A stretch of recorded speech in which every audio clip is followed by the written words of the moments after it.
Friedrich Nietzsche, one of the most controversial philosophers of all times, died in year 1900, decades before cinema became mainstream. But there are some movies embody his philosophy so perfectly. It's as if he wrote the scripts himself from beyond the grave. Today, we're diving deep into the twisted mind of Nietzsche to discover which films would make his philosophical heart race. We'll explore 7 movies that embody his most radical ideas about power, meaning, and what it truly means to be human. Let's start with a movie that practically screams Nietzsche from every frame: Fight Club. Released in 1999, it's a philosophical manifesto wrapped in Brad Pitt's leather jacket. Tyler Durden represents everything Nietzsche championed about the Ubermensch, the Superman who creates his own values. When Tyler says, "You are not your job, you're not how much money you have in the bank," he's echoing Nietzsche's rejection of society's shallow definitions of worth.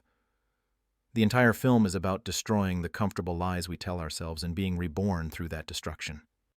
Nietzsche wrote, "One must still have chaos within oneself to give birth to a dancing star." Fight Club is that chaos made flesh. The narrator's split personality isn't mental illness, it's philosophical awakening. He's literally destroying his old self to create something new, something powerful, something free. But here's where it gets really interesting. The film's critique of consumer culture mirrors Nietzsche's attack on what he called slave morality. We're told to be grateful for our cubicles, to find meaning in buying things we don't need. Tyler Durden smashes this illusion with a crowbar. Moving from underground fight clubs to the shadows of Gotham, let's examine The Dark Knight. This 2008 masterpiece isn't just a superhero movie, it's a philosophical battlefield where Nietzsche's ideas about master and slave morality play out in real time. Batman represents what Nietzsche called master morality. He creates his own code, operates beyond society's rules, and takes responsibility for shaping the world according to his vision. He doesn't wait for permission or approval. He simply acts. The Joker, meanwhile, is pure nihilism personified. He's not trying to rule Gotham, he's trying to prove that all moral structures are meaningless jokes. When he tells Batman, "When the chips are down, these civilized people will eat each other," he's channeling Nietzsche's belief that conventional morality is just a thin veneer over chaos. But here's the twist that makes this so Nietzschean. The Joker isn't the villain in Nietzsche's worldview.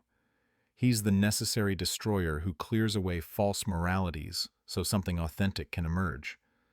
Batman's true test isn't defeating the Joker, it's proving that his own moral system can survive the chaos. Now let's venture into the surreal territory of Donnie Darko. This 2001 mind-bender about time travel and existential dread perfectly captures what Nietzsche called the abyss gazing back into you. Donnie represents the isolated thinker, the one who sees through society's comfortable illusions. His journey through time loops and alternate realities mirrors the philosophical journey Nietzsche described in Thus Spoke Zarathustra. Sometimes, to find truth, you have to leave the safety of the herd and venture into the unknown. The film's exploration of predestination versus free will would have fascinated Nietzsche. Are we trapped by fate, or do we have the power to create our own destiny? Donnie's ultimate choice to sacrifice himself isn't about martyrdom in the Christian sense. It's about taking radical responsibility for his actions and their consequences.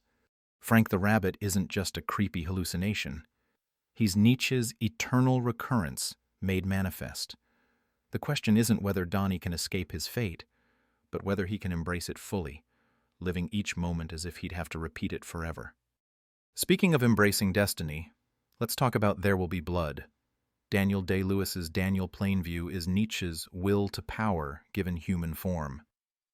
This 2007 epic doesn't just show ambition, it dissects the very nature of power itself. Plainview embodies what Nietzsche saw as the driving force behind all human action, the will to power. Not power over others necessarily, but the power to shape reality according to your vision. When Plainview says, "I'm finished," at the end of the film, he's not just talking about his business deals. He's achieved his ultimate goal of total domination. The film's critique of religion would have delighted Nietzsche. Eli Sunday represents everything Nietzsche despised about Christianity. Weakness disguised as virtue, resentment masked as righteousness. Nietzsche wrote about the death of God not as a celebration, but as a recognition of humanity's new responsibility to create meaning. Plainview lives in a world where God is already dead, and he's filling that void with his own terrible will. But what happens when someone tries to transcend human limitations through pure discipline and suffering? That's where Whiplash comes in. This 2014 psychological thriller about a jazz drummer and his tyrannical instructor is Nietzschean philosophy set to a brutal tempo. Andrew's pursuit of greatness, under Fletcher's sadistic tutelage, embodies Nietzsche's belief that what does not kill me makes me stronger. Fletcher's methods are cruel, but they force Andrew to transcend his own limitations. When Fletcher says, "There are no two words in the English language more harmful than good job," he's channeling Nietzsche's contempt for mediocrity. The film asks a dangerous question: is greatness worth any price? Nietzsche would say yes. The Ubermensch doesn't emerge from comfort and encouragement. It's forged in the fires of adversity, shaped by the hammer blows of extreme experience. Andrew's final drum solo isn't just musical performance, it's philosophical transformation. He's no longer the scared kid who wanted approval. He's become something new, something powerful, something beyond conventional morality. Now let's journey to the far reaches of space and philosophy with Interstellar.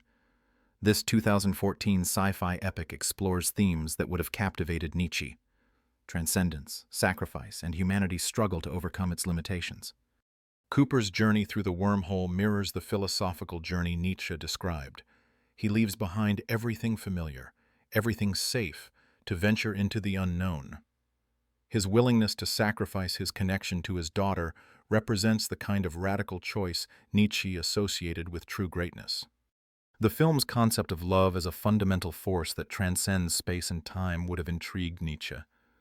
Not romantic love, but amor fati, the love of fate itself. Cooper doesn't just accept his destiny, he embraces it completely, even when it means leaving behind everything he holds dear. The Tesseract sequence, where Cooper communicates across time through gravitational waves, is pure Nietzschean metaphor. He's become something beyond normal human limitations, operating according to laws he's created rather than discovered. Finally, let's explore Everything Everywhere All at Once, a 2022 multiverse madness that perfectly captures Nietzsche's concept of eternal recurrence and amor fati.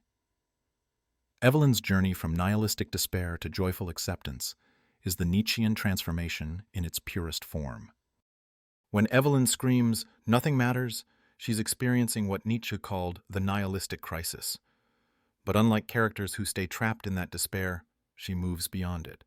Her declaration, "I choose to be kind," isn't weakness. It's the ultimate expression of power, the power to create meaning in a meaningless universe. The googly eyes that appear throughout the film represent what Nietzsche called the laughter of the gods.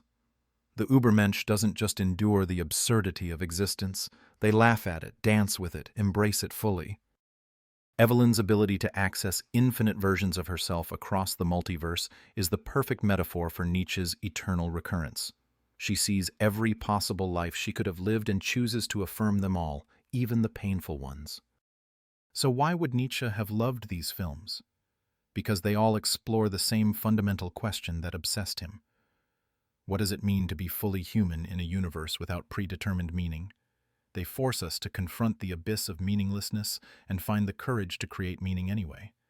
They show us that the most profound transformations require us to destroy our old selves completely. Thanks for watching.